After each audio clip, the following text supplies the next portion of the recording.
Bismillahirrahmanirrahim. Assalamualaikum warahmatullahi wabarakatuh. Innal hamdalillah nahmaduhu wa nasta'inuhu wa nastaghfiruh wa na'udzu billahi min shururi anfusina wa min sayyiati a'malina. May yahdihillahu fala mudilla lahu wa may yudlil fala hadiya lahu. Asyhadu an la ilaha illallah wahdahu la syarika lahu wa asyhadu anna Muhammadan 'abduhu wa rasuluhu man la nabiyya ba'dahu. Allahumma salli wa sallim ala nabiyyina Muhammad wa ala alihi wa sahbihi wa sallam. Aizai al-fadil asatizah, guru-guru yang tercinta, semoga Allah merahmati kita semua. Kembali kita bersama kitab Riyadhus Shalihin biidznillah taala bersama al-muallif al-Imam Nawawi rahimahullahu taala. Teringat hadis Rasulullah sallallahu alaihi wasallam yang berbunyi, "Wa majtama'a qaumun fi baitin min buyutillah yatluna kitaballah wa yatadarasunahu bainahum." Tidaklah sebuah kaum berkumpul di sebuah masjid dari masjid-masjid Allah, dari masjid-masjid Allah Subhanahu wa taala, yatadarasunahu bainahum, yatluna kitaballah, mereka membaca kitab Allah Subhanahu wa taala, wa yatadarasunahu bainahum, mereka saling mempelajarinya di antara mereka. Illa nazalat alaihimus sakinah, kecuali telah Allah turunkan di antara mereka ketenangan.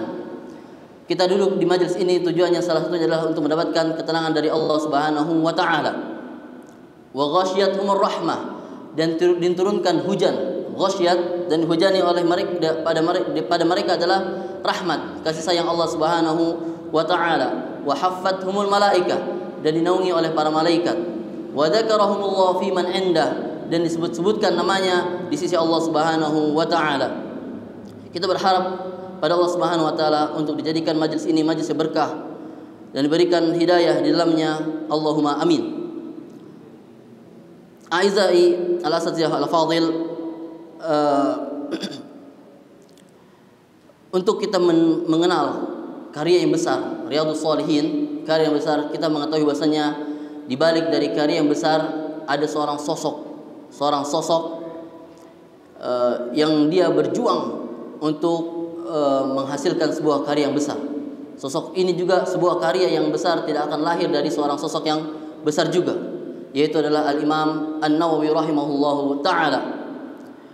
Dari bentuk untuk kita mengetahui bagaimana juhud para ulama dan juga perjuangan para ulama, dan juga bagaimana kita bentuk ihtiram, menghormati karya-karya para ulama, alangkah baiknya kita kembali mereview kembali bagaimana Al-Imam Nawawi rahimahullahu ta'ala, bagaimana biografi Al-Imam Nawawi rahimahullahu ta'ala. Nah, Al-Imam Nawawi rahimahullahu ta'ala mendapatkan kunyahnya adalah yukanna, di kunyahnya adalah dengan Abu Zakaria. Kunyah, maksud dari kunyah adalah penyebutan nama yang dimulai dari kata Abu. Ada Abu Hurairah, Abu Abbas, Abu Khalid, Abu Hamzah, Abu Salma. Di sini ada Abu Salma. Biasa digunakan kunyah ini tujuannya adalah untuk ihtiram, penghormatan kepada orang yang kita panggil. Dan ini biasa dilakukan oleh Rasulullah sallallahu alaihi wasallam dan juga para sahabat. Salah satu buktinya Rasulullah sallallahu alaihi wasallam memakai kata Abu, dipanggil Abu Hurairah, Abu Bakar, dan juga Rasulullah juga menggunakan kepada anak kecil. Teringat hadis Rasulullah sallallahu alaihi wasallam, "Ya Aba Ufair, ya Aba Ufair, madza fa'alan Nughair." Jadi Abu Ufair itu dipanggil kepada anak kecil. Anak kecil, Rasulullah bertemu anak kecil lagi mainin burung yang mati, yang udah lemes, dimainin sama anak kecil. Anak kecil biasanya unik ya, ada aja tingkah lakunya. Lalu Rasulullah berkata, "Ya Aba Ufair, wahai Abu Ufair, madza fa'alan Nughair." Apa yang dilakukan Nughair? Anak kecil lagi mainin burungnya ngapain itu? Padahal burungnya sudah mati. Di sini bentuk Rasulullah SAW ihtiram kepada anak kecil. Dan dari hadis ini Syafi'i rahimahullahu taala termenung dari badal Isya hatta datang subuh. Termenung waktu ziarah ke rumahnya Imam Ahmad rahimahullahu taala. Termenung untuk mencari fawaid dari hadis tersebut. Sampai anaknya Imam Ahmad bertanya, kaget dengan sifatnya Syafi'i. "Wahai Abi," katanya Syafi'i itu seorang ulama, tapi dia tidak wudu ketika subuh. Kata Syafi'i apa? Ana tidak tidur. Ana lagi mencari fawaid dari hadis ya Aba Ufair madza fa'alan Nughair. Dan terjadi berapa fawaid? 150 faidah azun. Kalau nggak salah 150 faidah yang dilahirkan yang diistinbat oleh Imam Syafi'i rahimahullahu taala. Bentuk perjuangan juhud Imam Syafi'i untuk ilmu. Satu hadis bisa keluar 150 faidah. 6. Kita kembali ke Imam Nawawi. Al-Imam Nawawi huwa Zakaria Yahya bin Sharaf Al-Murri bin Hasan bin Husain bin Muhammad bin Jam'ah bin Hizam An-Nawawi. Beliau terlahir di Nawa pada tahun 600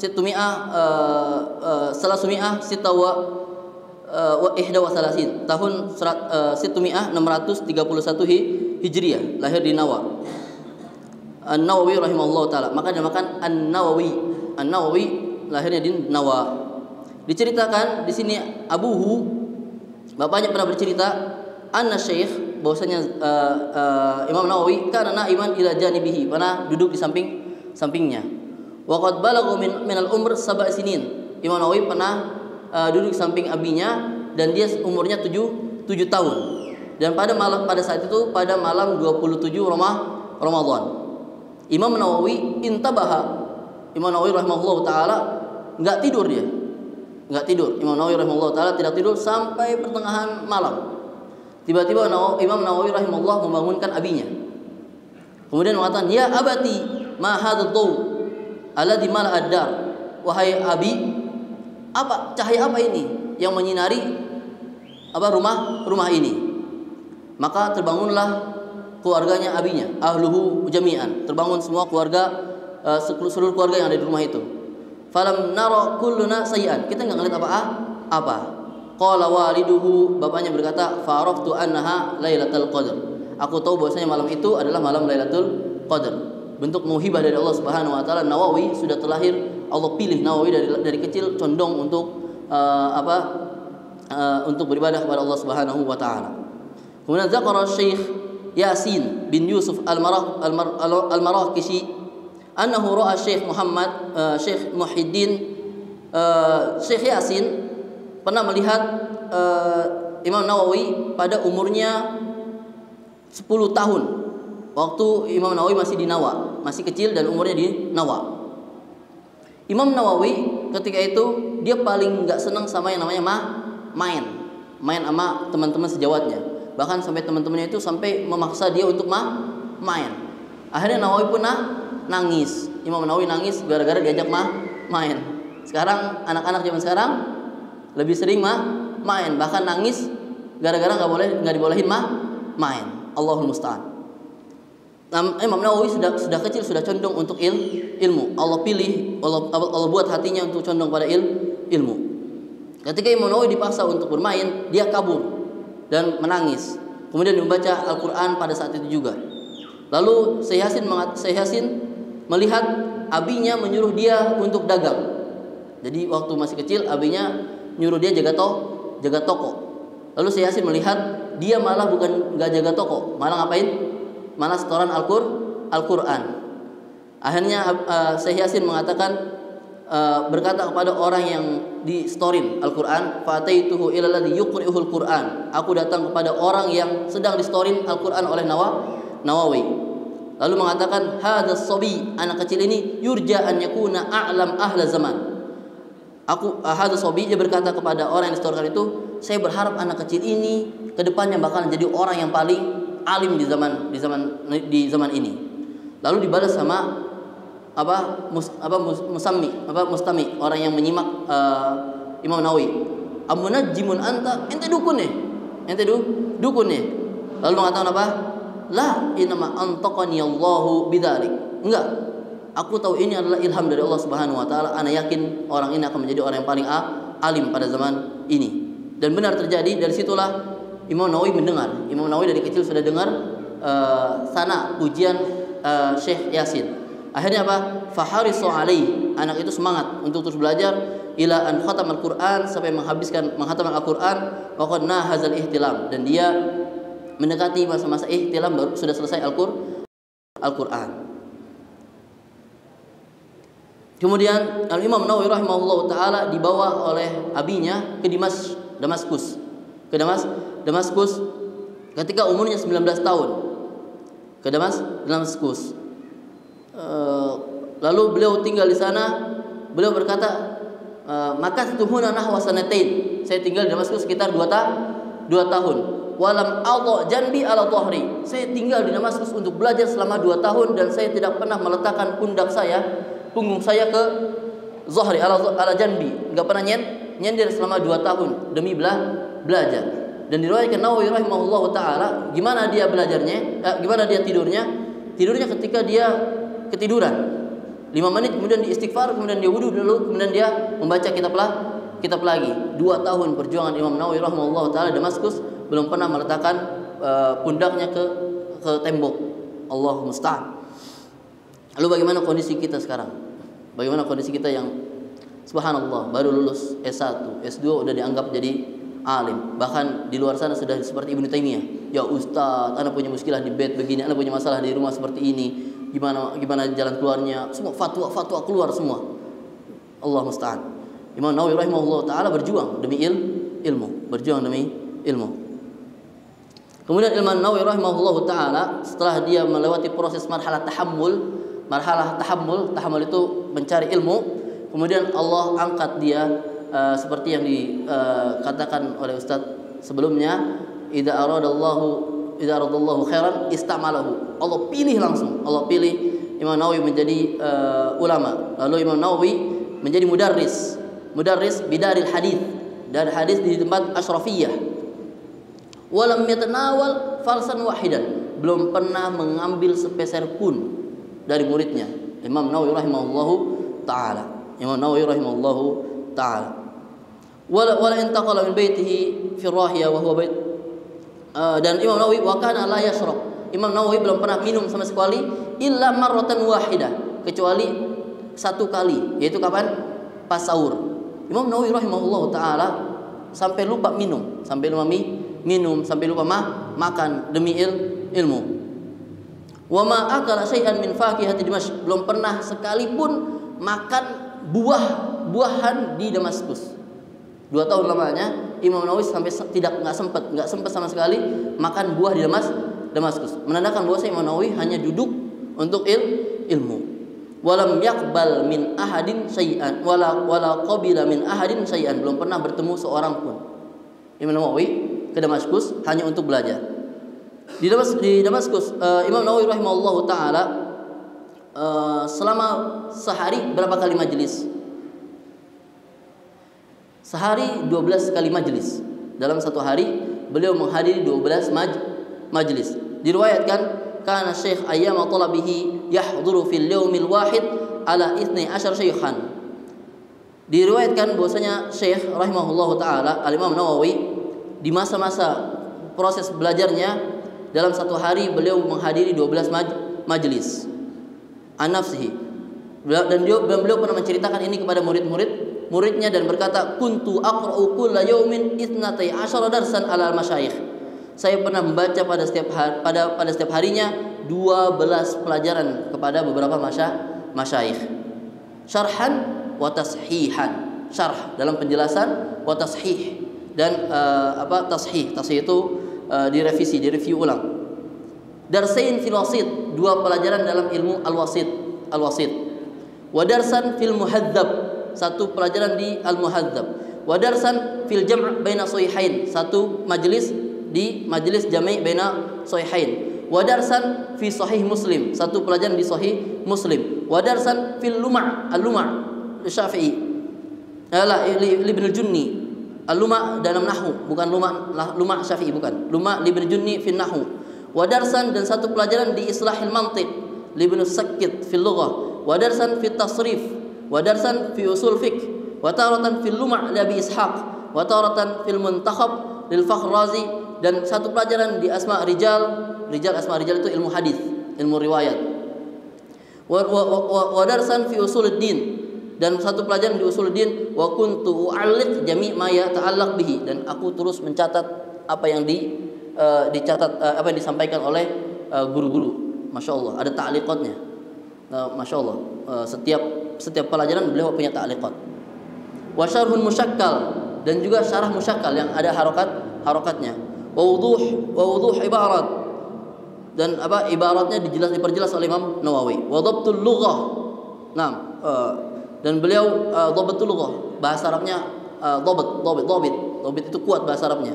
Wa barakallahu fi, dan Allah berikan keberkahan padaku, fi pada diriku, wa waqti pada umurku, wa istighali dan kesibukanku, wa anani alaihi, dan Allah bantu aku untuk melakukan semua ini. Allahu akbar.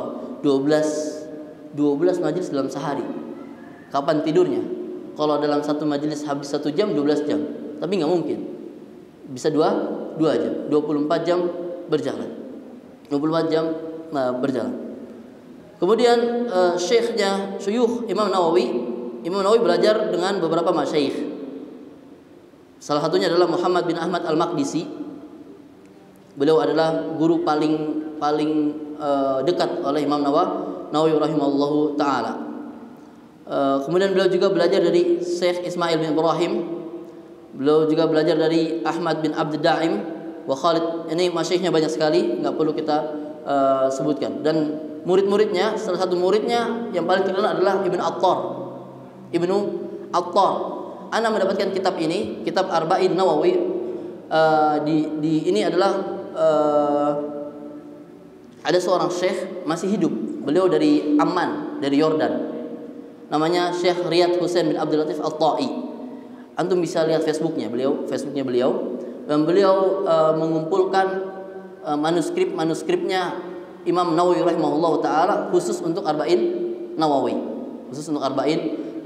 Anda dapatkan kitab ini rekomendasi dari guru ana Dr. Malik Husain Sya'ban, kama la yakhfa ala syarifi ulumikum, untuk senior ana yang di Libya. Mungkin kenal Dr. Malik Husain Sya'ban.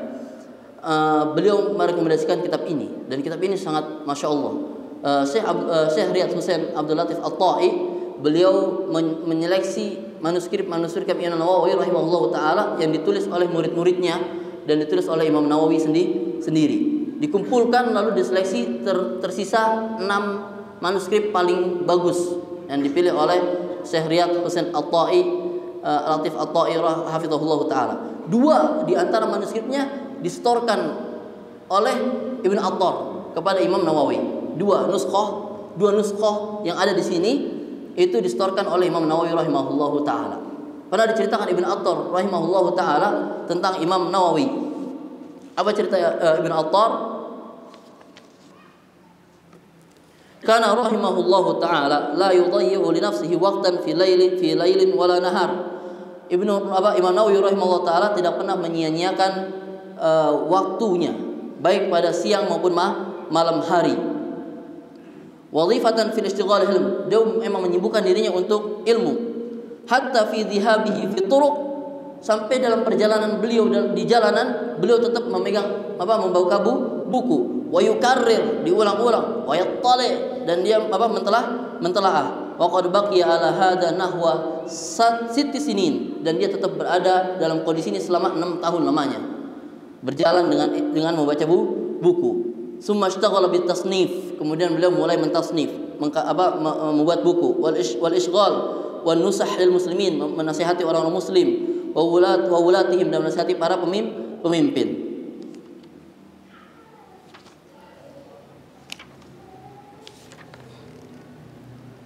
Kemudian rahimahullahu taala, Imam Nawawi rahimahullahu taala ketika lapar, bagaimana Imam Nawawi rahimahullahu taala untuk membeli makanan?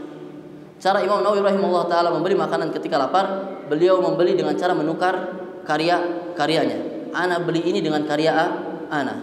Itu cara Imam Nawawi rahimahullah taala. Dan Ibnu Attar juga termasuk murid yang berjuang hidup bersama Imam Nawawi. Beliau sangat qarib dengan Imam Nawawi rahimahullah taala.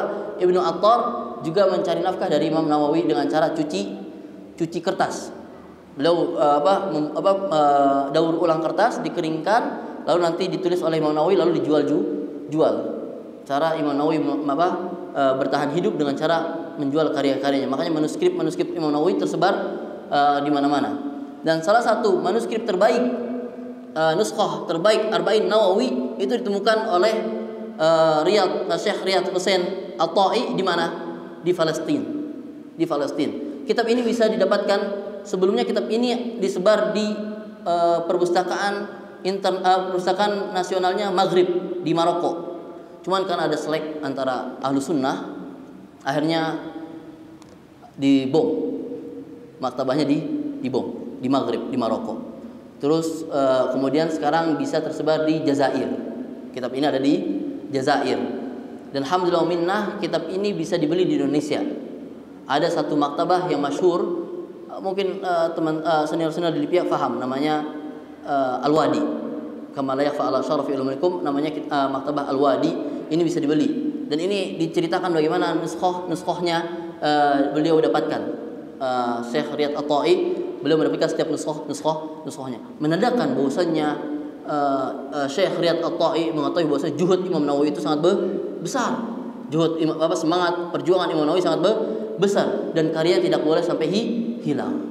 Begitu pula karya-karya yang lainnya. Ada karya Imam Nawawi yang sering dipelajari adalah At-Tibyan fi Adab Hamalatil Quran. Rata-rata ini dipelajari oleh orang-orang para talibul ilm, baik nahdiyin wala salafiyin wala semuanya pasti membahas kitab At-Tibyan fi Adab Talabul Ilm. Kemudian dan juga tidak penting juga ada kitab yang paling besar, kitab Dokhm, kitab yang digunakan untuk tazkiyatun nufus, kitabul adab, kitabud du'a, yaitu kitab Riyadhus Shalihin. Yang kitab ini kita pelajari setiap harinya dalam waktu durasi 20 menit. Semoga Allah berikan keberkahan dalam waktu 20 menit. Bisa jadi hidayah turun dalam waktu 20 menit, atau waktu 5 menit, atau waktu 1 detik. Bisa jadi hidayah datang. Kita mengambil berkah dari waktu 20 menit bersama Imam Nawawi rahimahullahu ta'ala. Dalam kitab Riyadhus Shalihin, bukti Riyadhus Shalihin itu penting, banyak syuruhat, banyak buku-buku yang menjelaskan penjelasan, banyak yang duduk untuk menjelaskan kitab Riyadhus Shalihin. Bahkan banyak majalis ilm yang membahas kitab Riyadhus Shalihin karena betapa kuatnya Riyadhus Shalihin. Asar pengaruh yang sangat kuat pada kitab Riyadhus Shalihin. Salah satu syarah-syarah yang paling masyhur yang digunakan adalah syarah Syekh Utsaimin. Dan ini adalah kitab yang direkomendasikan oleh Syekh Dr. Malik Hussein Sa'ban untuk duduk di sini. Ana akan merujuk pada kitab syarah Syekh Utsaimin untuk Riyadhus Shalihin. Dan beberapa syarah lainnya, syarah Riyadhus Shalihin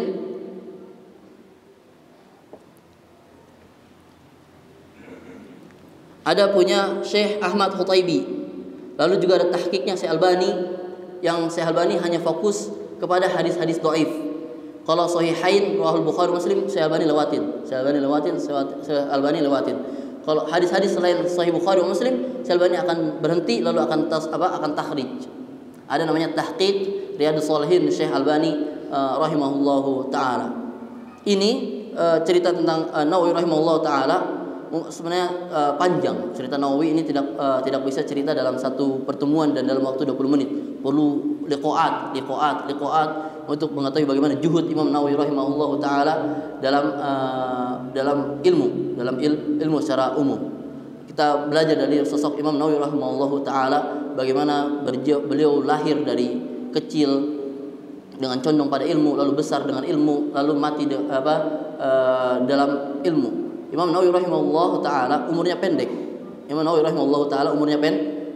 Berapa kira-kira? 40 tahun umurnya. Tapi namanya terdengar sampai saat ini. Makanya anak pernah cerita pernah mengeluh ketika meninggalnya Syekh Ali Al-Halabi rahimahullahu taala kemarin waktu Covid.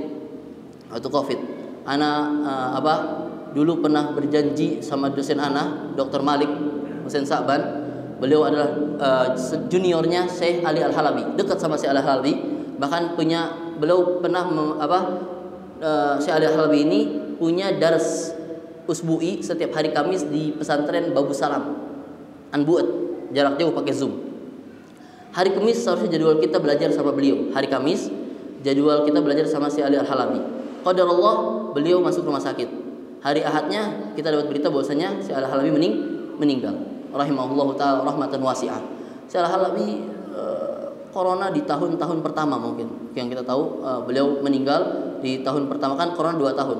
Kalau tahun pertama beliau meninggal rahimahullahu taala, dikabarkan kena Covid. Di situ ana mengeluh ke Dr. Malik, "Ya Syekh, ana enggak bisa belajar sama Syekh Al-Halabi." Enggak masalah. Berapa banyak nama-nama para ulama yang meninggal tapi sampai saat ini sepertinya hidup masih. Sampai sekarang Syekh Utsaimin rahimahullah taala 2 tahun yang lalu maktutot manuskrip beliau atau rekaman-rekaman tasjilat beliau baru selesai dibukukan 2 tahun yang lalu. Baru selesai. Sedangkan Imam Syekh Utsaimin meninggal kapan? 1992 azun atau 1995 azun. Puluhan tahun yang lalu lamanya. Tapi baru selesai kemarin muasasah Syekh Utsaimin baru selesai menyelesaikan semua manuskrip dan tasjilatnya Imam Nawawi Syekh Utsaimin rahimahullah taala. Beliau bukti masanya matinya para ulama tetap hidup. Namanya tetap hidup sampai sekarang. Karena keberkahan ilmu. Dan dari sinilah kita belajar berharap kepada Allah Subhanahu wa taala, kita tetap berjuang, berusaha demi ilmu. Karya-karya yang besar akan muncul dari juhud, dari perjuangan orang-orang yang besar. Semoga Allah pilih kita menjadi orang-orang yang memiliki andil untuk mengangkat kalimatullah ta'ala. Allahumma amin. Hada, ini yang mungkin bisa ana sampaikan. Ana astaghfu minkum. Ana minta maaf belum bisa masuk ke hadis ke-23. Ana nggak bisa menemukan hadis 22 di Riyadhus Shalihin. Kemarin hadis 21. Ana coba cari-cari kitab, kok nggak ada hadis ke-22. Yang ana temu hadis ke-23. Ana bingung. Ada yang tahu hadis 22? Kabari ana. Yang ana ketemu hadis 23. Ana coba beberapa buku kitab, kok ketemunya hadis 23, enggak ketemu hadis 22. Semoga ada yang menemukan, ini kabari ana, insyaallah ana coba akan sarahkan pertemuan ke depan bismillah taala dengan jatah selanjutnya jadi 2 hadis insyaallah taala bismillah taala. Hada wa sallallahu ala nabi Muhammad wa ala alihi wa sahbihi wasallam. Subhanakallah bihamdika asyhadu an la ilaha illa anta astaghfiruka wa atubu ilaik. Wassalamualaikum warahmatullahi wabarakatuh.